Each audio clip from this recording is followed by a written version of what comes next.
Bonjour tout le monde, alors je vous présente cette petite vidéo pour vous aider à faire les translations. Donc comme on voit au numéro A ici, j'ai un triangle, j'ai une flèche de translation. Donc je veux faire cette translation-là. La première chose que je propose aux élèves, c'est de rallonger la flèche pour se donner de l'espace de travail. Donc quand je veux rallonger ma flèche, je prends une règle et je la rallonge tout le temps vers l'arrière pour me donner de l'espace pour travailler. Donc je rallonge ma flèche très pâle, hein, c'est pas besoin d'être foncé, comme ça ici. Donc ça va me permettre ensuite d'aller tracer mes droites parallèles et ça me donne de l'espace pour travailler. Pour tracer les droites parallèles, il y a plusieurs façons de le faire. Donc ça se peut que ton enseignante t'ait montré une autre manière. Donc moi ça c'est la manière que je préfère, mais chacun a droit à son opinion. Alors moi ce que je fais c'est avec un rapporteur d'angle.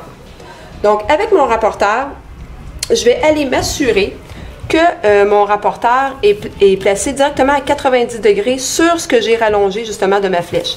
Donc, je place le 90 degrés directement par-dessus la queue de ma flèche, si je peux appeler ça comme ça. Et ça va me permettre ensuite, avec une équerre, de bien prendre le coin qui est à 90 degrés ici et d'aller le placer, le coin de 90 degrés, à côté sur mon rapporteur d'angle. Ensuite, ce qui va me rester à faire pour tracer des parallèles qui vont passer par le point C, le point B, le point A, c'est d'aller glisser mon rapporteur jusqu'à chacun des points. Donc, ça veut dire que pour le point C, je peux me tracer une parallèle ici. Pour le point B, je peux faire aussi ma droite parallèle. Et pour le point A, finalement, j'en trace une dernière ici.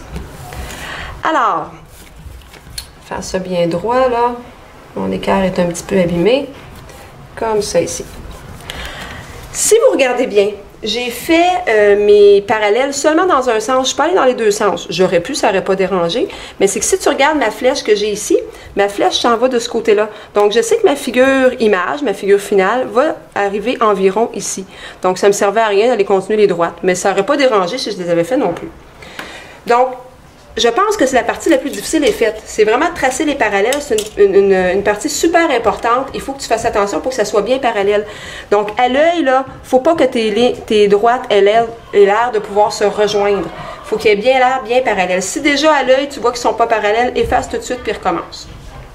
Ce qui me reste maintenant à faire, c'est la partie la plus facile, c'est-à-dire de mesurer ma flèche.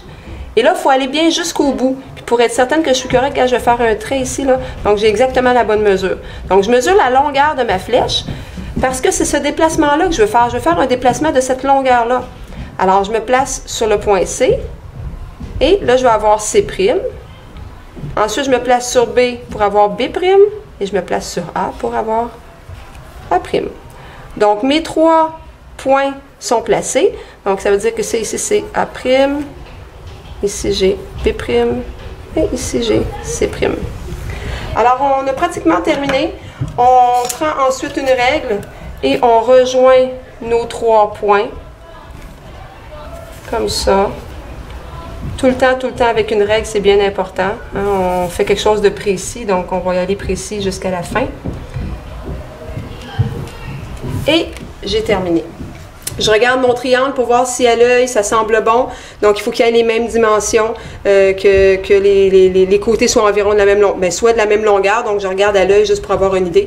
Donc, effectivement, le triangle semble bon. Donc, j'ai terminé ma translation. J'espère que ça t'a aidé.